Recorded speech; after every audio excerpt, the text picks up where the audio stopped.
안녕하세요. 그루잠입니다. 네, 이번 시간은 2021년 1회 실기 기출 보건 문제 같이 공부해 보겠습니다. 1번. 보디는 정신역동적 직업 상담이죠. 그래서 직업 문제의 심리적 원인 3가지 쓰고 설명하시오. 네, 직업 문제 유형 분류에 관한 설명입니다. 이제 직업 상담을 하면서 직업 문제 유형이 어떻게 분류되는지 3명의 인물이 있었습니다. 보딘이 있었고 크라이티스가 있었고 또 한 명 누구죠? 윌리엄슨. 요 셋 중에서 보딘하고 윌리엄슨은 출제가 상대적으로 더 빈번하게 출제가 되기 때문에 이 2명은 꼭 정리를 하고 가셔야 합니다. 그래서 보딘 정신역동적 직업 상담이죠. 정신역동적 내적 요인의 영향을 강조했다. 그래서 암기는 보딘의 직업 문제 유형, 자아는 정보에 의존해서 불안하고 확신이 부족하다. 자아는 정보에 의존해서 불안하고 확신이 부족하다. 자아 갈등. 둘 이상의 자아 개념 간의 내적 갈등으로 인해서 어려움을 겪는다. 자아 갈등. 다음 정보 부족이죠. 의존성. 네, 스스로 결정하지 못하고 주변 영향에 따라 좌지우지되는 것. 의존성. 다음 불안입니다. 자신이 희망하는 일이 주위 시선, 또 사회적 요구 이런 거에 맞지 않을 경우, 서로 다를 경우에 어려움을 겪는다. 불안, 그리고 확신의 부족 혹은 확신의 결여. 자신의 결정에 대해서, 진로 결정에 대해서 확신이 부족한 경우를 말합니다. 보딘의 자아는 정보에 의존해서 불안하고 확신이 부족하다. 그래서 보딘, 별 5개 이상입니다. 출제 빈도가 높기 때문에 꼭 암기하시고 넘어가시면 좋겠습니다. 2번. 김 씨는 정리해고로 인해서 자신이 무가치한 존재라 여기고 자살을 시도하려고 한다. 앨리스 ABCDEF 기법이네요. 자, ABCDEF 기법. 요거 내용 잘 정리를 하셔야겠죠. 그래서 ABCDEF 기법은 제가 앞에서 다뤘던 문제 더보기란에 링크를 해놓을 테니까요. 반드시 정리가 안 되신 분들은 정리하시기 바랍니다. ABCDEF는 별 5개 출제 빈도라서 반드시 정리를 하셔야 하고, 이 사례 문제의 경우에는 이제 별 2개 정도, 2번 정도 출제가 됐어요. 2010년도 이후에. 그래서 정리를 하시면 되겠습니다. 자, 정리해고가 선행 사건이죠. 회사에서 정리해고를 당했다. 네. 이 선행 사건으로 인해서 비합리적 신념이 이제 형성이 되는 거죠. 나는 아무짝에도 쓸모없는 무가치한 존재다라는 비합리적 신념이 김 씨에게는 생겼습니다. 이런 비합리적 신념으로 인한 결과, 극심한 무력감, 우울, 자살 사고 및 행동이 나타나죠. 그래서 이러한 결과로 인해서 이제 상담사를 찾아왔습니다. 상담사는 김 씨의 이러한 비합리적 신념을 이제 합리적 신념으로 대체하려고 하겠죠. 무엇을 통해서? 논박을 통해서. 그래서 회사에서 정리해고 당하는 사람은 쓸모없는 존재인가? 그렇게 여기는 근거는 무엇인가? 네, 이런 질문 등을 통해서 김 씨의 비합리적 신념을 논박합니다. 이 논박의 결과 이제 합리적 신념으로 대체가 됐겠죠. 정리해고를 당하는 것이 나의 존재 가치를 떨어뜨리지는 못한다라는 합리적 사고로 수정이 되었다. F, feeling, 느낌이죠. 느낌은 어떻게 변했을까요? 우울과 무력감이 줄었으며 이후의 삶을 김 씨는 스스로 계획하기 시작했다. 네, 이렇게 ABCDEF에 맞게 여러분들이 내용을 정리해 주시면 되는 문제입니다. 3번 체계적 둔감법, 의미와 단계. 네, 체계적 둔감법도 출제 빈도가 이제 꽤 높았던 문제예요. 별 5개 빈도였는데 이제 2021년 1회 이후로는 2024년 1회까지는 아직 출제가 되지는 않았어요. 그래서 체계적 둔감화라고 하면 상상 노출이죠. 상상으로 노출을 하는 겁니다. 불안 자극에 대해서 점진적으로 상상 노출하는 게 체계적 둔감화예요. 암기는 체계적 근위둔 3단계입니다. 근위둔, 근육이완, 위계 목록 작성, 둔감화. 네. 그래서 체계적 둔감화는 불안 자극에 대한 노출을 단계적, 점진적으로 높임으로써 불안을 제거시키는 기법이다. 첫 번째로 근육 이완 훈련을 합니다. 몸의 긴장을 낮추고, 그 다음 불안 자극에 대해서 위계 목록을 작성해요. 내가 거미에 대한 공포가 있다. 그러면은 이제 불안을 약하게 유발하는 것부터 강하게 유발하는 것까지 순서대로 그 자극의 목록을 작성하는 겁니다. 1단계, 2단계, 3단계 해서 쭉 작성을 하면 이제 그 다음엔 어떻게 해요? 실제로 실행하는 거죠. 둔감화 작업을 합니다. 위계 목록에 따라서 약한 것부터 강한 것 순으로 단계적으로 상상하도록 하는 겁니다. 상상하도록 해서 불안 반응을 점진적으로 완화시킨다. 그래서 체계적 근위둔. 네, 4번. 인지적 명확성의 부족을 나타내는 내담자 유형 5가지 쓰시오. 네, 이 문제는 출제 빈도가 많은 편은 아닌데 별 2개 출제 빈도로 출제가 되었습니다. 자, 인지적 명확성이라고 하면 자신의 강약점을 객관적으로 평가하고 환경적 상황에 연관 짓는 능력. 네, 그래서 자기 자신을 객관적으로 바라볼 수 있는 그런 것을 인지적 명확성이라고 합니다. 자, 인지적 명확성은 직업 상담에서 대단히 중요하죠. 내담자가 인지적 명확성을 갖고 있는지 이거를 확인하는 것이 중요합니다. 뭐 인지적 명확성의 범위 이렇게 나와 있는데 정보 결핍에서 심각한 정신 건강으로 갈수록 어때요? 인지적 명확성이 약해지는 거죠. 네, 오른쪽으로 갈수록 인지적 명확성은 부족하다라는 것을 나타냅니다.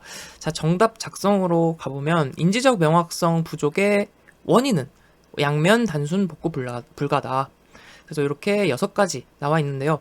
이 6가지 중에 5가지를 작성하시면 됩니다. 원인과 결과를 착오하고 있는 내담자 유형이 있고요. 양면적 사고, 그리고 단순한 오정보 유형이 있고 복잡한 오정보 유형이 있습니다. 그리고 구체성이 결여된 내담자. 어떠한 그 내용을 이야기하는 데 있어서 구체적인 부분을 빼놓고 두루뭉술하게 이렇게 얘기하는 것이고요. 가정된 불가피성으로 인해 위축된 내담자 유형이 있습니다.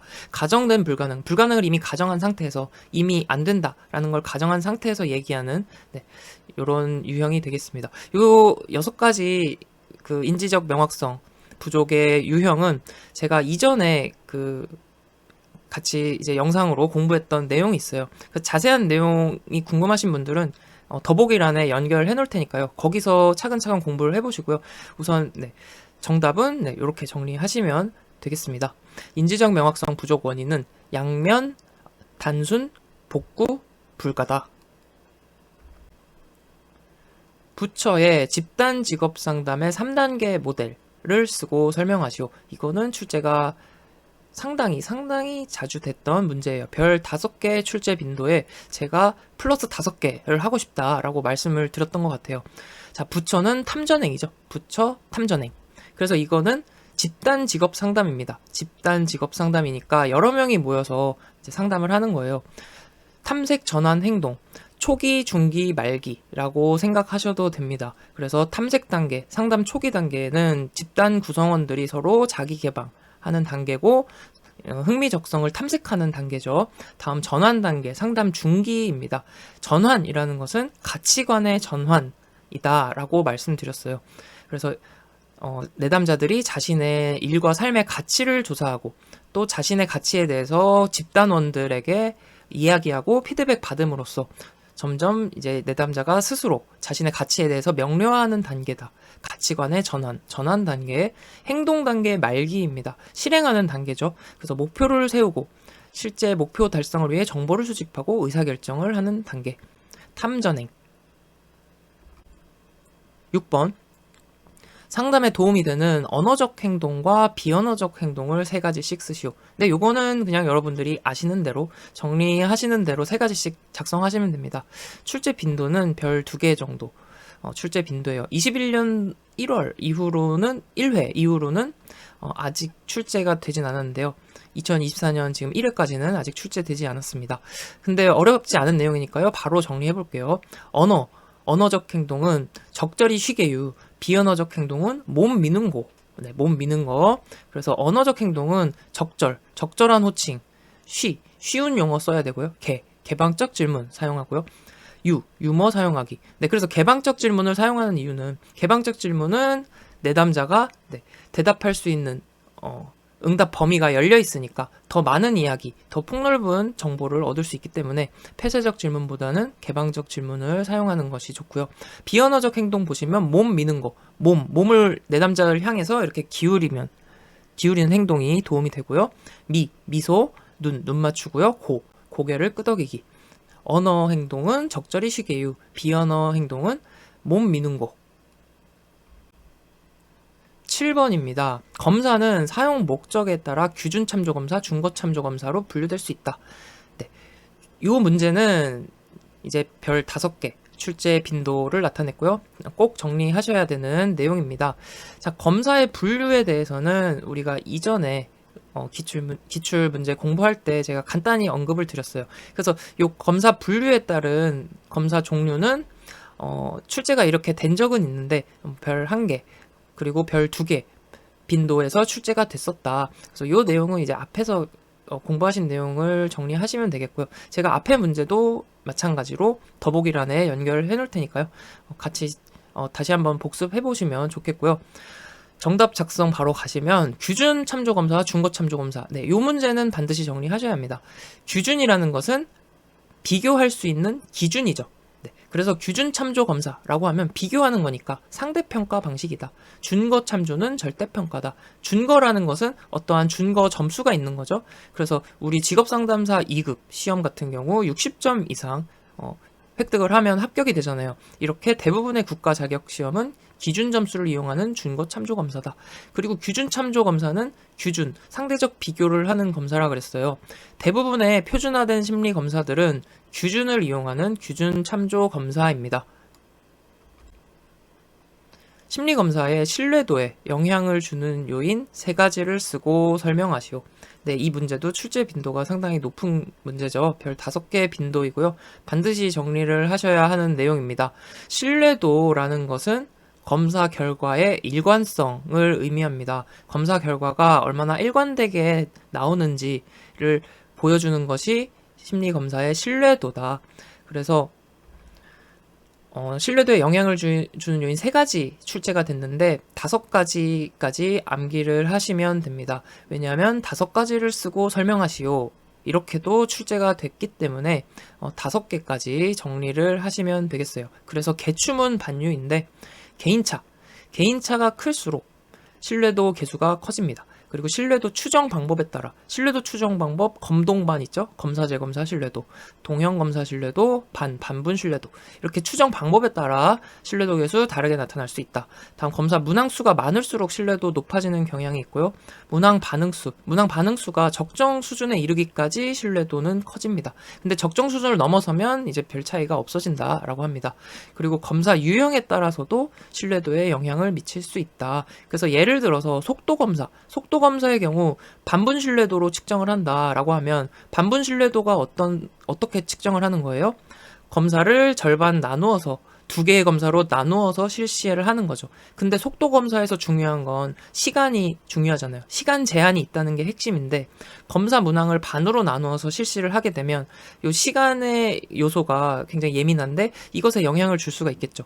그래서 속도 검사의 경우에는 응답 시간 이슈로 인해서 신뢰도에 영향을 미칠 수 있다. 이렇게 검사 유형 영향을 미칠 수 있다라는 것 정리를 하시고요. 개추문 반유, 신뢰도 영향. 그리고 신뢰도에 있어서 이 2가지 앞에서도 여러 번 우리가 정리를 했습니다. 아직까지 정리 안 되신 분들은 마찬가지로 더보기란에 제가 영상을 연결해 둘게요. 꼭 정리하고 넘어가시면 좋겠습니다. 9번으로 갑니다. 예언타당도와 동시타당도에 대해서 각각의 예를 포함하여 설명하시오. 네, 타당도라는 것은 검사의 정확성이라고 볼 수 있죠. 신뢰도는 검사 결과의 일관성, 타당도는 검사의 결과의 정확성. 그래서 타당도 하면 내준구가 있습니다. 내용, 준거, 구성 타당도가 있다. 안면 타당도는 크게 신경 쓰지 않으셔도 됩니다. 그리고 구성 타당도에는 수변요가 있었죠. 수렴, 변별 타당도가 있었고 요인 분석이 있다. 준공예, 준거 타당도에는 공인, 예측 타당도가 있다. 그래서 이 문제는 준거 타당도의 2가지 측정 방식인 공인 타당도와 예측 타당도에 대한 설명입니다. 준거 타당도라는 것은 준거를 가지고 타당도를 검증하는 거죠. 어떤 신규 개발한 검사가 있어요. 새로 만든 검사가 있는데 이 검사가 타당한지를 보려고 준거를 이용해서 검증하는 거예요. 준거라는 것은 기준이 되는 검사죠. 그래서 준거 검사를 가지고 연관성을 이제 측정하는 것이 준거 타당도이다. 준거 타당도에는 동시 예측 타당도가 있다라고 했어요. 동시 타당도, 공인 타당도입니다. 현재 상태의 초점, 동시점에서 신규 개발 검사와 준거 검사를 서로 비교하는 거죠. 이게 동시 타당도. 예측 타당도는 어때요? 미래를 예측하는 데 초점이 있어요. 그래서 서로 다른 시점에서 확인하는 것이 예측 타당도다. 정답 작성해보면 공인 타당도라는 것은 새로운 검사 제작할 때 타당도가 검증된 기존 검사, 이게 준거 검사가 되겠죠? 이 둘 사이의 유사성을 기준으로 검증한다. 현재 초점을 두는 방식. 예를 들어서 학업성 취도 새로 제작한 학업성 취도 검사의 타당도가 높으면 다른 학업성 취도 검사, 준거 검사죠? 준거 검사에서 높은 점수를 나타낸 학생은 이 검사에서도 높은 점수를 얻을 것으로 추론할 수 있다. 예언 타당도, 예측하는 겁니다. 수검자의 미래 행동 특성을 정확하게 예측하는지 확인하고자 하는 것. 예를 들어서 수능 시험이 있죠. 수능 시험이 대학 입학 후에 학점을 예측한다라고 하면은 수능 시험이 높다면 대학교에서 학업 성적이 높을 것이다 라고 추론할 수 있죠. 이게 타당도가 높다면. 그래서 공인 타당도, 예언 타당도 별 5개 출제 빈도로 반드시 정리하셔야 하는 내용이 되겠습니다. 10번으로 갑니다. 스트롱 직업 흥미 검사 척도 3가지 쓰고 각각에 대해 설명하시오. 출제는 3가지 쓰시오 라고 했는데 간략히 설명하는 것까지 정리하시면 되겠습니다. 이게 별 5개 출제 빈도였고요. 21년 1회부터 3년간은 출제가 되지 않았지만 이전에 출제 빈도가 좀 높았던 문제니까요. 간략한 설명까지 정리하시면 좋겠어요. 스트롱 검사는 직업 흥미 검사라 그랬어요. 개인의 직업 선호를 확인하기 위한 검사입니다. 그래서 어떻게 그 검사 결과가 나오냐면 실제 해당 직업, 해당 영역에 종사하는 현직자들의 직업 선호와 내담자의 직업 선호가 일치하는지 그 일치도를 보고서 일치하는 정도를 보고서 확인할 수 있는 것이 스트롱 검사입니다. 스트롱 흥미 검사는 요 3가지 척도로 구성이 되어 있는데요. 자, 스트롱한 계기일직, 계기일식, 계기일직입니다. 그래서 개인 특성 척도, 기본 흥미 척도, 일반 직업 분류, 계기일직. 네, 그래서 먼저 기본 흥미 척도를 보시면, 일반 직업 분류를 보시면, 일반 직업 분류는 홀랜드 6가지 직업 흥미 유형에 근거해서 제시를 해줍니다. 그래서 6가지 홀랜드 유형. 그래서 포괄적 흥미를 보여줍니다. 6가지로 뭉뚱그려서 6가지 중 하나 이렇게 뭉뚱그려서 결과를 제시해주고요. 일반 직업 분류 6가지 유형을 25개로 세분화한 게 바로 기본 흥미 척도입니다. 그래서 기본 흥미 척도는 특정 영역에서의 흥미를 보여줍니다. 그래서 특정 분야의 흥미, 기본 흥미 척도, 그리고 개인 특성 척도는 4가지 척도로 구성이 되어 있어요. 업무, 학습, 리더십, 모험심 유형으로 이제 결과를 제시를 해주고요. 그래서 일상생활이나 일의 세계 관련된 특성들에 대해서 얼마나 선호하는지, 얼마나 편안하게 느끼는지를 측정하는 게 개인 특성 척도다. 그래서 계기일직, 스트롱한 계기일직. 홀랜드 직업 흥미 검사 6가지 유형. 네, 요거는 이제 앞에서부터 보신 분들은 이제 뭐 너무 쉽죠. 리아색, 현타면 사진관 암기하시면 되고요. 요 홀랜드 유형 아직 정리가 안 되신 분들은 제가 더보기란에 설명되어 있는 영상 연결해 놓을 테니까요. 반드시 정리하셔야 되는 별 5개 플러스 5개 유형이 되겠습니다. 직무 분석 방법 중 최초 분석법에 해당하는 방법 5가지 쓰시오. 네, 5점짜리 문제였고요. 이 최초 분석법은 출제 빈도 별 4개 빈도로 이제 출제가 되었습니다. 자, 직무 분석이라는 것은 말 그대로 직무를 분석하는 거죠. 그래서 어떤 직무에 대해서 이제 설명해 주는 겁니다. 그리고 이 직무에 필요한 요건들을 알아보는 분석 과정이 직무 분석이다.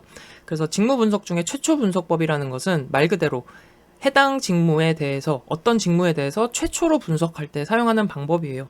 그 직무에 대해서 자료가 별로 없거나 해당 분야의 전문가가 별로 없을 때 사용하는 게 최초 분석법이다. 그래서 요런 방법들이 나와 있죠.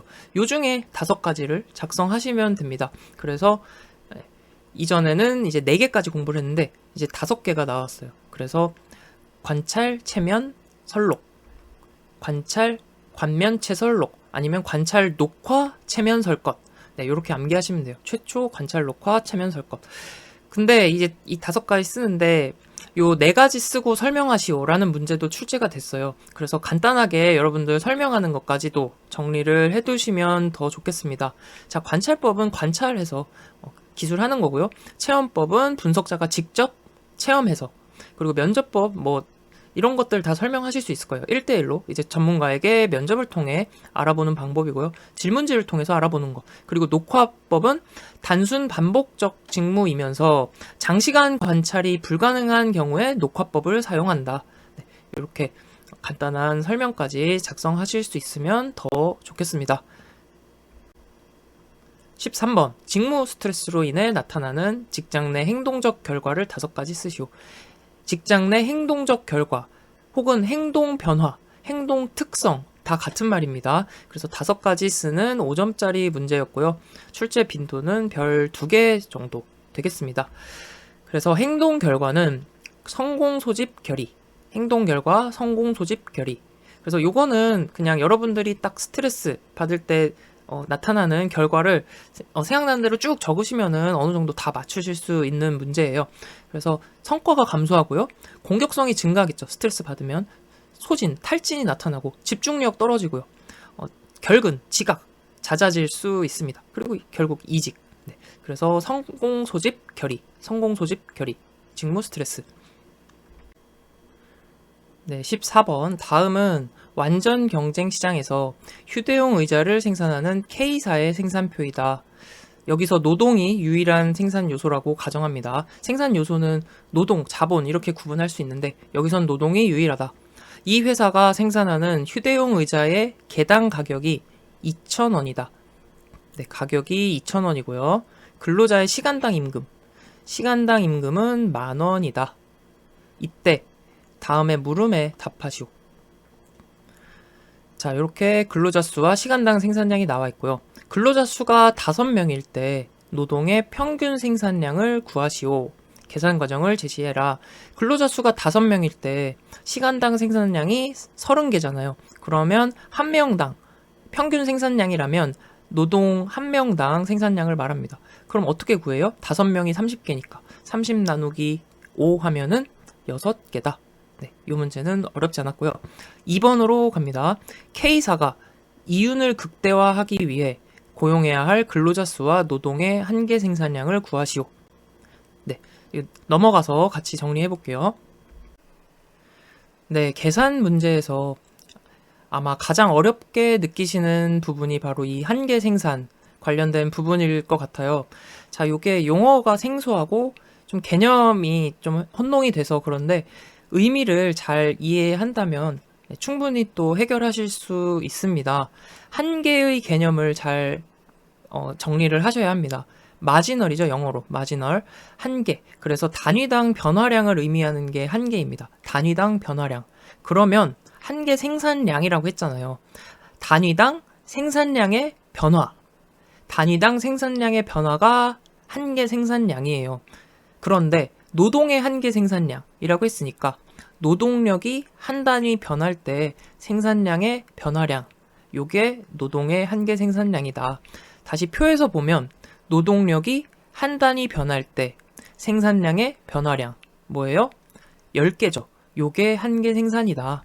그래서 근로자가 1명일 때 한계 생산은 10명이다. 다시 한번 해볼게요. 근로자 수가 1명일 때 2명이 됐어요. 근로자 1명의 노동의 단위당 1명 변했으니까 단위당이죠. 노동의 단위당 생산량의 변화량 8개죠. 네, 요게 노동자 2명일 때 한계 생산량이다. 네, 그래서 이렇게 한계 생산량을 구할 수가 있습니다. 그러면 이 한계 생산의 가치는 어떻게 구할까요? 한계 생산의 가치는 요 한계 생산량의 가치를 구하는 거니까 여기에다가 가격을 곱해주면 판매 가격 곱해주면 요 생산량 10개에 대한 가치가 되겠죠. 그래서 10개에다가 단가, 가격 얼마죠? 2,000원이었죠. 그래서 2,000 곱하면 2만원. 여기도 8 곱하면 16,000원. 네, 이렇게 해서 한 개 생산 가치까지 구했습니다. 그런데 여기 잘 보시면 한 개 생산량은 근로자가 늘어나면 늘어날수록 한 개 생산량은 어떻게 돼요? 점점점 줄어들죠. 네, 그래서 요것을 우리가 한 개 생산 체감의 법칙이라고 했어요. 그래서 이 한 개 생산 체감의 법칙은 요 그래프로 설명이 됐죠.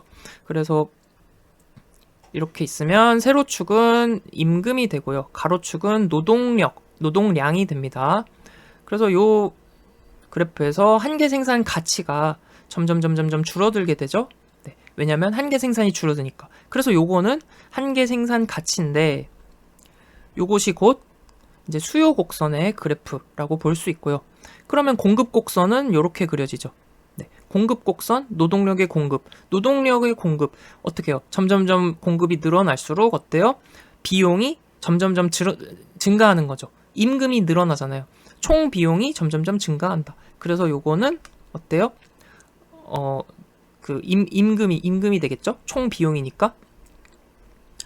왜냐면 여기선 생산 요소를 노동만 가정을 했잖아요. 네. 그래서 이렇게 수요 공급 곡선을 설명하는 게 바로 요 한 개 생산 가치, 한 개 비용의 개념입니다. 그래서 우리는 요거를 이해하면 돼요. 요 한 개 생산 가치와 요 비용이 임금이 만나는 지점, 요 지점에서 이윤이 극대화된다. 네. 왜 극대화되죠? 자, 다시 한번 볼게요. 요 선은 한 개 생산 가치잖아요. 그러니까 노동력을 한 단위 늘릴 때 증가하는 수익을 말합니다. 그리고 요 비용 곡선은 뭐예요? 노동력을 한 단위 늘릴 때 증가하는 비용이에요. 그러면 수익 요 지점에서 보면 노동 공급을 요만큼 했다. 그러면 여기가 증가하는 수익이고 여기가 증가하는 비용이에요. 그럼 요만큼은 뭐예요? 수익이 비용보다 더 많은 만큼이니까 이윤이 되는 겁니다. 요 지점에서 볼게요. 노동 공급량을 요만큼까지 늘렸어요. 증가하는 수익, 노동력을 투입했을 때 증가하는 수익이 요만큼이죠. 증가하는 비용은 요만큼이에요. 그럼 요 사이만큼은 뭐예요? 네, 남는 거죠. 이윤입니다. 그럼 요 지점까지 늘렸어요. 노동력 공급을 요 지점까지 늘렸더니 어때요? 만났어요, 둘이. 그럼 요 지점은 어때요? 이윤이 0이 되는 지점이다. 네. 그럼 요 지점까지 늘렸어요. 노동력 공급을. 그러면 어때요? 이번에는 여기가 비용이에요. 증가하는 비용. 노동력을 투입했을 때 증가하는 비용이 이만큼이고 노동력을 투입했을 때 증가하는 수익이 이만큼이에요. 증가하는 비용이 더 많은 거잖아요. 그럼 여기는 이윤이 마이너스가 되는 겁니다. 자, 그러면 여러분들이 사장님이에요. 사장님, 노동력을 어디까지 늘려야 될까요? 네, 요 지점까지 늘려야겠죠. 요 만나는 지점. 그래서 이윤이 0이 되는 지점까지. 여기는 계속 플러스니까 이윤이. 그래서 이윤이 0이 되는 지점까지 노동력을 늘리게 된다. 요게 이제 한 개 생산 문제의 포인트입니다. 그래서 요 부분을 이해하시면 돼요. 그래서 기업이 이제 이윤 극대화를 위해서는 자, 요걸 좀 지우고 해볼까요? 네, 그래서 기업이 이윤 극대화를 위해서는 한 개 생산물 가치, 아까 수요 곡선이었죠. 단위당 임금, 요 비용 곡선, 공급 곡선이었죠. 요 둘이 만나는 지점까지 노동 투입량을 늘리게 된다.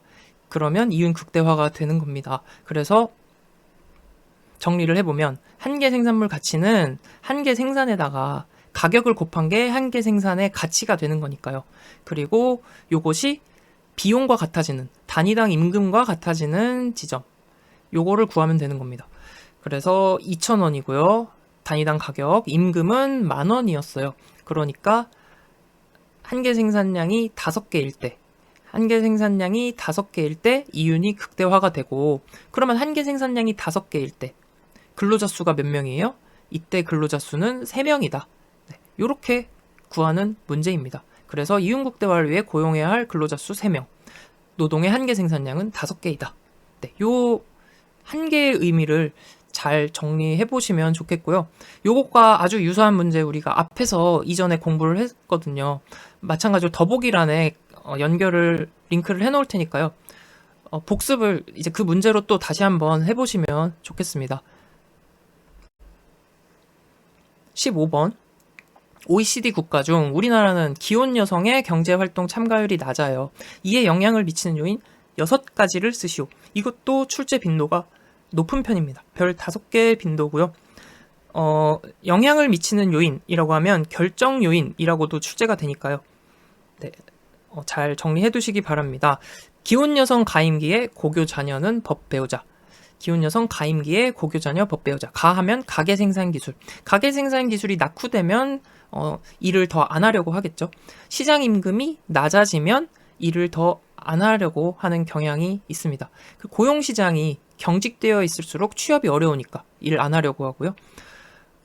기혼 여성의 교육 수준이 낮을수록 네, 경제활동 참가가 낮아집니다. 자녀 수가 많은 경우 그렇고요. 법적, 제도적, 육아 관련해서 지원이 부족하면 일을 더 안 하게 됩니다. 배우자 소득이 많아지면은 아무래도 경제활동 참가가 낮아지게 된다. 그래서 기혼 여성 가임기에 고교 자녀는 법 배우자.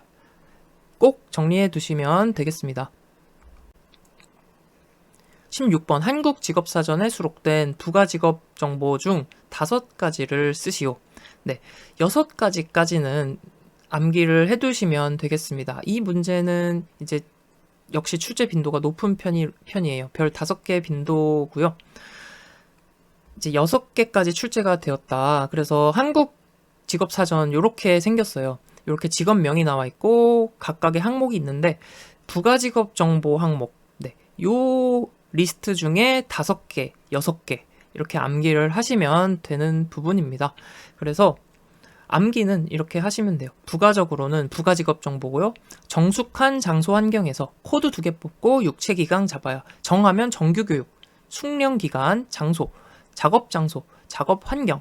코드 2개라는 것은 한국표준산업분류 코드와 한국표준직업분류 코드 2개죠. 육체활동, 기능이죠. 직무기능, 강은 강도, 작업 강도. 네, 이렇게 9개 정도가 있고요. 나머지 또 다른 항목들도 있으니까요. 여러분들이 이제 외우기 편하신 걸로 6개 이상은 암기하시면 되겠습니다. 한국표준산업분류에서의 산업과 산업활동 정의, 산업분류의 정의를 쓰시오가 문제였어요. 그래서 3개 적는 거 6점짜리 문제였는데 산업활동의 범위도 같이 출제가 자주 되기 때문에 같이 정리해 보겠습니다. 별 5개 출제 빈도고요. 꼭 정리해 두시면 됩니다. 자, 정답 작성해 보면 산업은 유산생입니다. 산업, 유산생. 산업이란 무엇이냐?